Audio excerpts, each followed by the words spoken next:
Welcome in. Thanks for joining us for the WHHI Daily News, where we strive to bring you more Lowcountry news more often. I'm Bob Stevens. A very interesting weekend in politics involving South Carolinians. Democrats picked Joe Biden in the party's primary with 96% of the vote. There was no surprise there.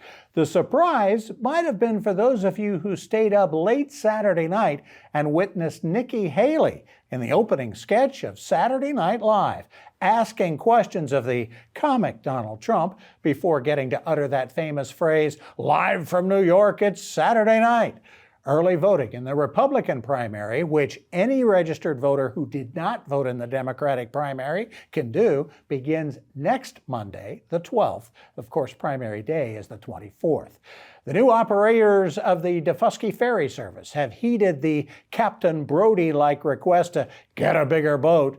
But island residents are still upset because of increased fees, still longer travel times, a lack of heating, and not enough space for the groceries and supplies they need to transport from the mainland. And Beaufort County officials do not appear to be even considering changing providers with the spring and summer tourist seasons approaching. About 125 Defusky residents have penned a letter to the county council asking for help. The Island Packet is reporting a problem on Hilton Head Island worse than porch pirates. It's the theft of mail and packages by postal employees themselves. More than 24 reports of missing mail, checks, gift cards, and packages have been reported to the Packet over the last, year and a half or so. The post office is not talking, though an administrator at the U.S. Office of Inspector General has confirmed that one female employee at the island's North End post office has been removed from that location. There has been no confirmation of anything from the Postal Service. The state Senate and state House will have to hash out differences in bills passed by each House in the past week to allow you to carry a gun out in the open without a permit. The House bill is also supported by Governor McMaster, and it's pretty clean. The Senate bill a little more complicated with some amendments. One that would expunge all previous unlawful carry convictions.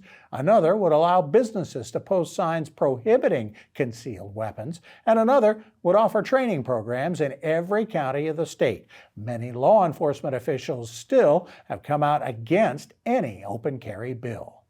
A Republican presidential candidate you might not have even heard of has lost his court battle to have former President Trump's name taken off the primary ballot for violating the 14th Amendment. A federal judge in Columbia has ruled that John Anthony Castro of Texas could not show that his lawsuit had a chance to succeed or that he'd be harmed enough to justify a temporary restraining order that could force Trump's name off the ballot. Castro's filed similar claims in more than 24 states. He is currently 0 for 6 in those efforts. Castro, by the way, did not properly file to be on the ballot here either. He also faces 33 counts of tax fraud, which he calls political retribution. For more details on these stories and other Lowcountry news, we invite you to visit the sources listed on your screen. We're going to talk sports a little bit later on, but first, let's talk the weather. It's been a little strange these last few days. What do we have to look forward to this week, Maria Soden? Thanks, Bob. Yep, so taking a look ahead, we are going to have slightly cooler temperatures again this week, but it should be warming up just in time for the weekend. So taking a look at Tuesday, it's going to be breezy in the morning. Otherwise, it'll just be cloudy throughout the rest of the day. And we are going to have a coastal flooding warning in effect starting Tuesday and going into Wednesday. Taking a look at the temperatures, Hillnet's going to have a high 55, a low 42. Bluffton's going to have a high 56, a low 40. And Beaufort's going to have a high 55 and a low 41. The sunrise for Tuesday is going to be at 7:13 and sunset's going to be at 6:01. Looking at the beach tides, low tide's going to be at 1:20 p.m. and high tide's going to be at 6:03 p.m. Taking a look into the rest of the week, Wednesday it's going to be sunny, but again we're going to have to see that high surf advisory and it's still in effect. Temperature-wise, highs will be in the 50s, lows in the 30s.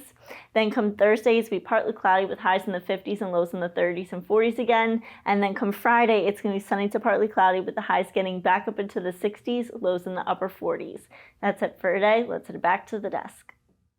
Thanks, Maria. Coming up a little later on in the show, we're going to talk about a special program through the Boys and Girls Club, linking the students there to our fire and rescue department. We're also going to talk sports. Coming up next, though, we're going to talk about chamber business with Charlie Clark. Stay with us.